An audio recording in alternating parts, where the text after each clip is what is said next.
অনুষ্ঠিতব্য জাতীয় সংসদ নির্বাচন জাতীয় 16 লালমনিরহাট 1 হাতীবান্ধা পাটগ্রাম আসনের বিভিন্ন অনিয়ম নিয়ে আজকে জেলা প্রশাসক ও রিটার্নিং কর্মকর্তা বরাবর আমরা একটি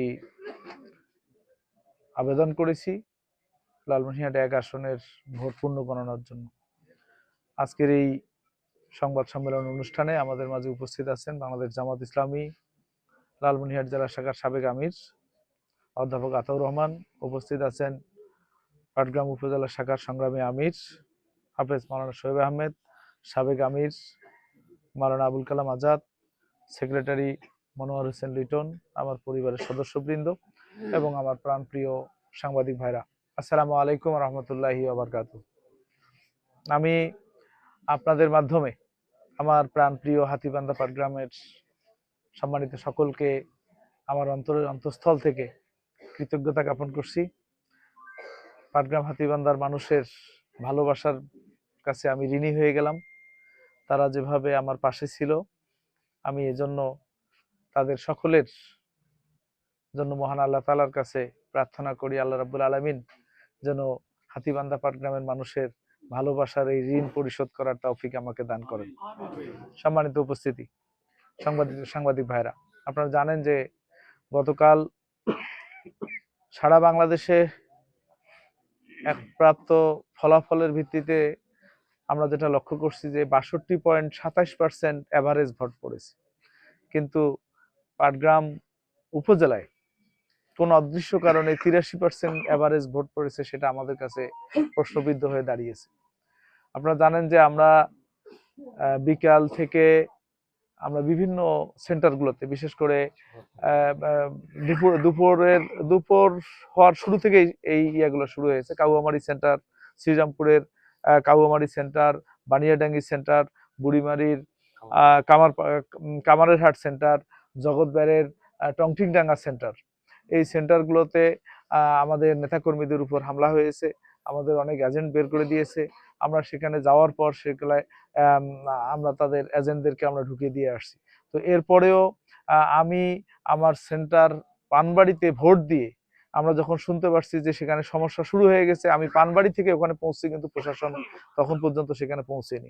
পরে সেখানে যে উপস্থিত থেকে আমি আধা ঘন্টা 40 মিনিট ছিলাম, কিন্তু প্রশাসন আসেনি। আমরা চলে আসার পর সেখানে প্রশাসন পৌঁছছে। তো এর থেকে আমরা খুব দৃশ্যমান যে প্রশাসনের সক্রিয় ভূমিকা গতকালকে নির্বাচনের ক্ষেত্রে আমরা পাটগ্রামে পরিলক্ষিত দেখিনি। প্রিয় ভাইরা, আপনারা দেখেছেন যে আমাদের কোনো কোনো সেন্টারে ভোট গণনা শেষ হয়ে গেছে 7টার সময়, কিন্তু রেজাল্ট 9টা পর্যন্ত দেয়নি। কোনো কোনো সেন্টারে পুলিশের বডি ক্যামেরা দুপুরে ছিল, দুপুরের পরে ছিল না। কমপ্লেন করার পর তারপরে সে ক্যামেরা প্রতিস্থাপন করা হলো। আবার পাটগ্রামে একটা নির্দিষ্ট প্রায় 2 ঘন্টার মতো ইন্টারনেট বিচ্ছিন্ন ছিল। তো এই কারণগুলো আমাদেরকে গতকালকের নির্বাচনকে প্রশ্নবিদ্ধ করেছে বলে আমি মনে করি। আপনারা জানেন যে আমাদের প্রতিটি সেন্টারে কিছু না কিছু ভোট বাতিল হওয়ার কথা। অনেক সেন্টারে দেখা গেছে যে সিটের মধ্যে বাতিলকৃত কোনো ভোট নেই, এবং এমনকি এজেন্টদের কাছ থেকে জোরপূর্বক ভাবে সিগনেচার আগে করে নিয়ে পরে সেখানে ভোট গণনার রেজাল্ট তাদেরকে দেওয়া হয়েছে।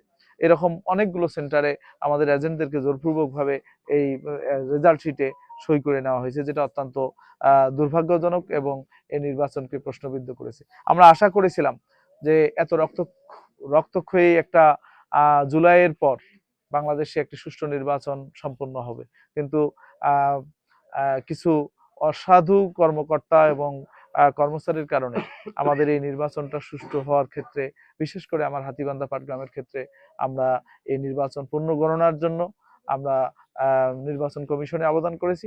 আপনার মাধ্যমে আমরা হাতীবান্ধা পাটগ্রাম তথা দেশবাসীকে জানাতে চাই যে এখানে নির্বাচন ত্রুটিপূর্ণ হয়েছে।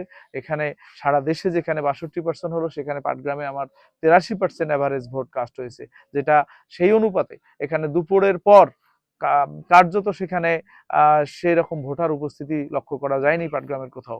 আর আমরা দুপুরের আগে যতগুলো সেন্টার ভিজিট করেছি, সেখানে আমাদের সাথে কথা হয়েছে যে কোথাও 45, কোথাও 50, কোথাও 52 এই ধরনের তারা আমাদেরকে আভাস দিয়েছে। কিন্তু এই দুপুরের পর ঘন্টার মধ্যে 33% ভোট কাস্ট হওয়া, যেটা সত্যি দুর্ভাগ্যজনক বলে আমার কাছে মনে হয়েছে।